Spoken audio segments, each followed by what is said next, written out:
అందరికీ నమస్కారం. Welcome to మనం టీవీ. నేను మీ పవన్ బెస్పడ. మనతో పాటు స్టూడియోలో అందుబాటులో ఉన్నారు సామాజిక రాజకీయ విశ్లేషకులు రవీంద్ర బాబు గారు. ఆయనతో మాట్లాడే ప్రయత్నం చేద్దాం. సార్ నమస్తే. నమస్తే. ఈరోజు ముఖ్యమంత్రి చంద్రబాబు నాయుడు గారి జన్మదినం. సో 75 సంవత్సరాల్లోకి అడుగు పెట్టబోతున్నారు. ఈ నేపథ్యంలోనే ఆయన 45 ఏళ్ల రాజకీయ ప్రస్థానం గురించి, ఈ రోజు కూడా 20 గంటలు పనిచేసే ఆయన పనితరం గురించి, భవిష్యత్తులో ఆంధ్రప్రదేశ్కి దిక్సూచిగా మారబోయే చంద్రబాబు నాయుడు గురించి మీరేం చెప్తారు? మొదలుగా ఆంధ్రప్రదేశ్ రాష్ట్ర ముఖ్యమంత్రి వర్యులు నారా చంద్రబాబు నాయుడు గారికి పుట్టినరోజు శుభాకాంక్షలు తెలియజేస్తూ 75 సంవత్సరాల వయసులో మనకంటే ఎక్కువ యాక్టివ్గా రాష్ట్రం గురించి ఒక విజనరీ అని పేరు తెచ్చుకొని రాష్ట్ర డెవలప్మెంట్ కోసం కృషి చేస్తున్న చంద్రబాబు నాయుడు గారు అందరికీ కూడా ఆదర్శం, ఒక స్ఫూర్తి, ఒక ఇన్స్పిరేషన్ యువతరానికి ఆయన. ఎందుకంటే ఆయన ఎప్పుడూ చెప్తుంటారు, ఆయన పేరు చెప్పగానే నాకు గుర్తొచ్చేది ఏంటంటే, leadership is not about positions, it is about vision అని చెప్తూ ఆచరిస్తూ ఉన్నటువంటి వ్యక్తి.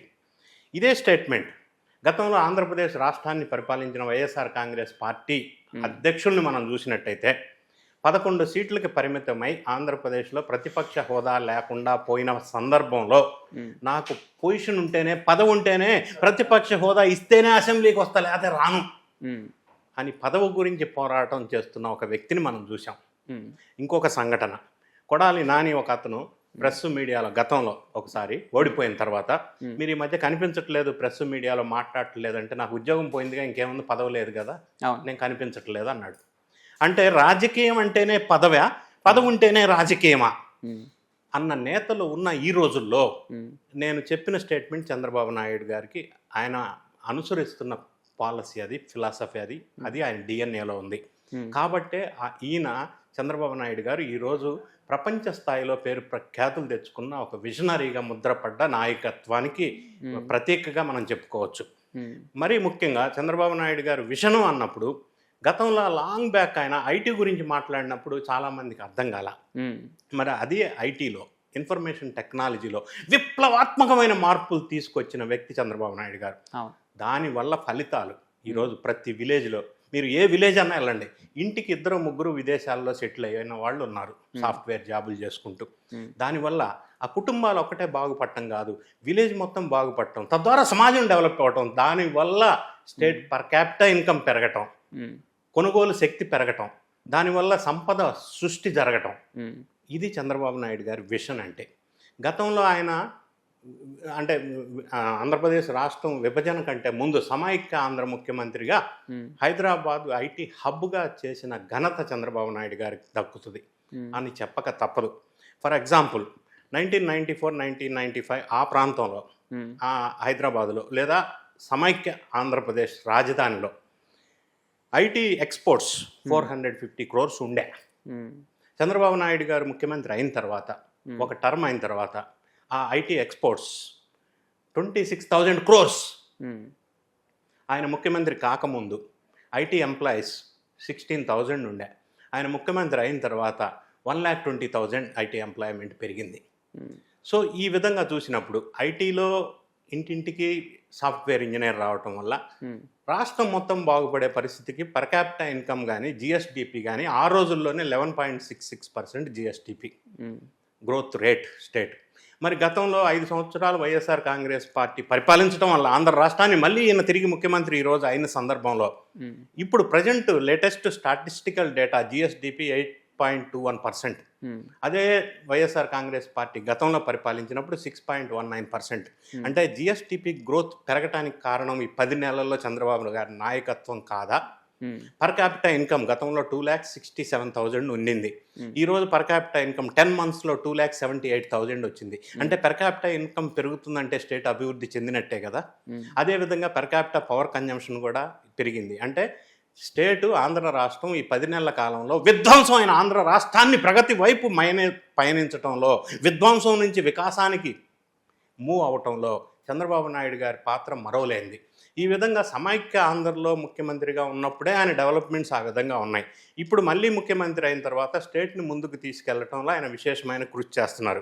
అన్నిటికంటే ముఖ్యంగా ఆయన గురించి మనం నేర్చుకోవాల్సింది ఏంటంటే, మనం ఈరోజు రేపు ఆలోచిస్తాం, ఆయన విజన్ 2020 అని గతంలో లాంగ్ బ్యాక్ చెప్పినప్పుడు అందరికి అర్థం కాల. ఇప్పుడు విజన్ 2047 అని చెప్తున్నారు. అంటే ఆయన ముందు చూపు విజనరీ అని అందుకే అంటారు. ఒక బ్రాండ్ అంబాసిడర్ డెవలప్మెంట్కి, ఒక అడ్మినిస్ట్రేటర్, ఆయన మీద ఉన్నటువంటి బ్రాండ్ ఇమేజ్ అది. దానివల్ల పెట్టుబడులు ఈ విధంగా ఆంధ్ర రాష్ట్రానికి రావడం వల్ల ఎంప్లాయ్మెంట్ జనరేషన్ ఎక్కువగా పెరుగుతుంది.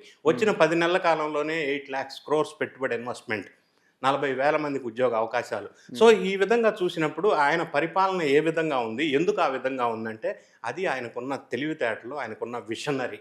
ఆ విధంగా ఉండటం వల్ల ఈరోజు ఆ స్థాయికి వచ్చాడు. ఈ స్థాయికి రావడం వల్ల ఆంధ్ర రాష్ట్రంలోనే కాదు, భారతదేశంలో కాదు, అన్ని కంట్రీస్లో ఆయనకి అభిమానులుగా ఉన్న సంఘటన. ఎందుకంటే ఆయన వల్ల లబ్ధి పొందిన వాళ్ళు, కుటుంబాలు చాలామంది ఉన్నారు కాబట్టి ఈరోజు ప్రపంచ స్థాయిలో ఒక గుర్తింపు ఉన్న నాయకుడిగా ముందుకొచ్చాడు. గతంలో ప్రధానమంత్రి పదవి అవకాశం ఉన్నా కూడా వద్దు, స్టేట్ డెవలప్మెంటే ముఖ్యం అని చెప్పి వద్దు అని వ్యతిరేకించిన మనిషి చంద్రబాబు నాయుడు గారు. మరి ఈరోజు ఆయన కృషికి ఫలితంగా భారతదేశంలో ఏ ముఖ్యమంత్రికి రానన్ని అవార్డులు, రివార్డులు నేషనల్, ఇంటర్నేషనల్ లెవెల్లో ఆయనకి చాలా అవార్డ్స్ వచ్చినాయి. అంటే ఆయన చేసిన ఫలితం, పరిపాలించిన పాలనలో ఎన్నో స్కీమ్స్ పెట్టాడు, ఎంతో మందికి మేలు జరిగింది. అవి జనరిక్గా అందరూ ప్రస్తావిస్తుంటారు కాబట్టి ప్రధానంగా ఆయనకి అవార్డ్స్ రావడానికి కారణం ఎందుకు అనేది మనం ఆలోచించుకోవాలి. ఇంటర్నేషనల్ అవార్డు మనం ఒకసారి చూసినట్టయితే business person of the year economic times వాళ్ళు ఇచ్చారు. అదేవిధంగా Naidu day in his honour అని గవర్నర్ ఆఫ్ ఇలినాయిస్ USA వాళ్ళు ఇచ్చారు. South Asian of the year times of magazine వాళ్ళు ఇచ్చారు. IT Indian of the millennium Indian today వాళ్ళు ఇచ్చారు. అదేవిధంగా ఆదర్శ ముఖ్యమంత్రి పురస్కార్ MIT స్కూల్ ఆఫ్ గవర్నెన్స్ వాళ్ళు ఇచ్చారు. Transformative chief minister award US India business council వాళ్ళు ఇచ్చారు. అన్నిటికంటే ప్రతిష్టాత్మకమైన golden peacock award, prestigious award అనమాట.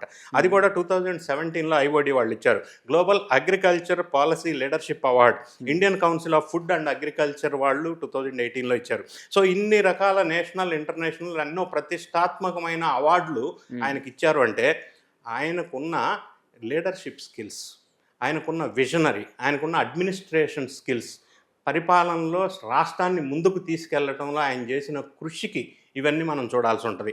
ఇప్పుడున్న రాజకీయ నేతలు వర్సెస్ చంద్రబాబు నాయుడు గారు ఒకసారి మనం చూసినట్టయితే అందరూ నేర్చుకోవాల్సింది ఈ 75 సంవత్సరాల వయసులో ఆయన ఎంత కష్టపడి స్టేట్ని ముందుకు తీసుకువెళ్తున్నాడు, ఎన్ని గంటలు పర్ డే కష్టపడుతున్నాడో మనం యువతరం నేర్చుకోవాలి. అదేవిధంగా చంద్రబాబు నాయుడు గారు ఎన్టీ రామారావు గారి అల్లుడు కాబట్టి ఈ స్థాయికి రాలేదు. ఆయన ఎన్టీ రామారావు గారు అల్లుడు కావటానికి ముందే, ఆయన పెళ్లి కావటానికి ముందే ఆయన ఎమ్మెల్యే, ఆయన పెళ్లి కావటానికి ముందే ఆయన కాంగ్రెస్ ప్రభుత్వంలో మినిస్టర్గా కూడా ఉన్నారు.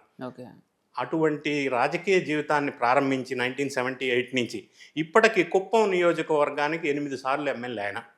సో ఈ డెవలప్మెంట్ యాక్టివిటీస్, ఈ కంటిన్యూస్ గ్రోత్ స్టేట్ ముందుకు తీసుకెళ్ళడానికి విభజిత ఆంధ్రప్రదేశ్ కావచ్చు, సమైక్య ఆంధ్రప్రదేశ్లో కావచ్చు, ఆయన చేసిన కృషిని మరవలేము. ఆయన్ని ప్రతి ఒక్కరూ ఒక ఇన్స్పిరేషనల్గా, అది రాజకీయ నాయకులు కావచ్చు, ఇప్పుడున్న యువత కావచ్చు. ఎందుకంటే ఈరోజు ఆయన మాట్లాడుతున్న టెక్నాలజీ కొన్ని సందర్భాల్లో నార్మల్ మనుషులకు కూడా అర్థం కాని విధంగా ఆయన 50 years తర్వాత ఎలా ఉండబోతుంది అనేది విజన్తో మాట్లాడుతూ ఉంటారు. అందుకే ఈరోజు అమరావతి ఆయన డిజైన్ చేసింది, రూపకల్పన చేసింది మనం ఒకసారి చూస్తే మనం ఊహకు అందంగా 100 సంవత్సరాల తర్వాత ఇంటర్నేషనల్ ఎయిర్పోర్ట్ వస్తే 5,000 ఎకరాలు ఉండాలని ఆలోచించారు. ఆ గతంలో సమైక్య ఆంధ్రప్రదేశ్లో ఉన్నప్పుడు హైదరాబాద్లో ఎయిర్పోర్ట్కి 5,000 ఎకరాలు ఎక్విజేషన్ చేయాలి అంటే అంత ల్యాండ్లో ఎయిర్పోర్ట్, ఇంటర్నేషనల్ ఎయిర్పోర్ట్ హైదరాబాద్కి అవసరమా అని విమర్శించిన వాళ్ళు కూడా ఉన్నారు. మరి హైదరాబాద్లో ఔటర్ రింగ్ రోడ్ ఆయన ప్రతిపాదిస్తే ఇంత పెద్ద రోడ్డు హైదరాబాద్కి ఎందుకు అవసరం లేదని మాట్లాడిన వాళ్ళు కూడా ఉన్నారు. మరి ఈరోజు అది చిన్నదైపోయింది, ఇప్పుడు రీజనల్ రింగ్ రోడ్ వస్తుంది. సో అప్పట్లో ఆయన ఆలోచించిన విజనరీకి ఎగ్జాంపుల్స్గా ఇవన్నీ మనం చూడవచ్చు. ఈ విధమైన ఆలోచనతోటి, పరిపాలన దక్షతతోటి, ఒక కమిట్మెంట్ తోటి ఇంత వయసులో కూడా కష్టపడుతున్న చంద్రబాబు నాయుడు గారికి అభినందనలు తెలియజేస్తూ, యువతరం, నేటి రాజకీయ నేతలు ఆయన ఆదర్శంగా తీసుకుంటే బాగుంటుందన్న అభిప్రాయాన్ని నేను వ్యక్తం చేస్తూ, అటువంటి ఆయన మరిన్ని సంవత్సరాలు ఆంధ్రప్రదేశ్ రాష్ట్రాన్ని పరిపాలించాలని చెప్పి మనస్ఫూర్తిగా నేను కోరుకుంటున్నాను. Right, thank you so much. Thank you.